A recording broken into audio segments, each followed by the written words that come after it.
Car வாங்குவதற்காக chain பறித்த கொள்ளையன் கைது. பல்லாவரத்தில் கார் வாங்குவதற்காக மூதாட்டியிடம் செயின் பறித்த கொள்ளையனை போலீசார் கைது செய்தனர். சென்னை பழைய பல்லாவரம் பொன்னியம்மன் தெருவில் வசித்து வருபவர் 69 வயதான ராஜம்மாள்.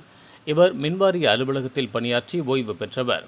வயது முதிர்வின் காரணமாக ராஜம்மாள் தினமும் பல்லாவரம் பகுதியில் உள்ள பெருமாள் நகர் பகுதியில் நடைபயிற்சி மேற்கொள்வது வழக்கமாக கொண்டிருந்தார்.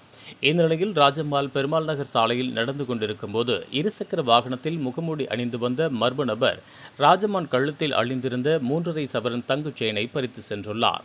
சம்பவம் நடந்ததை பார்த்து அதிர்ச்சியடைந்த ராஜம்மாள் கூச்சலிட அருகில் இருந்த பொதுமக்கள் காவல் நிலைய கட்டுப்பாட்டு அறைக்கு தகவல் தெரிவித்ததன் அடிப்படையில் பல்லாவரம் குற்றப்பிரிவு போலீசார் விரைந்து வந்து சம்பவ இடத்தில் விசாரணை மேற்கொண்டனர். அதனைத் தொடர்ந்து அந்த பகுதியில் உள்ள சிசிடிவி கேமரா காட்சிகளை ஆய்வு செய்தபோது தனி ஒருவனாய் இருசக்கர வாகனத்தில் வந்து செயின் பறிப்பில் ஈடுபட்ட நபரை தீவிரமாக தேடி வந்த நிலையில் சென்னை முகலிவாக்கம் பகுதியைச் சேர்ந்த 25 வயதான நவீன்குமார் என்பது தெரியவந்தது. அதன் பின்னர் அவரை கைது செய்து அவரிடமிருந்து 3.5 சவரன் தங்கச் செயின் பறிமுதல் செய்தனர். மேலும் இருசக்கர வாகனத்தை பறிமுதல் செய்து விசாரணை மேற்கொண்டு வருகின்றனர். இதுபோன்ற உள்ளூர் செய்திகள், மாநில செய்திகள் மற்றும் பயனுள்ள தகவல்களை உடனுக்குடன் தெரிந்து கொள்ள GST ஆன்லைன் மீடியாவை இலவசமாக சப்ஸ்கிரைப் செய்து கொள்ளுங்கள்.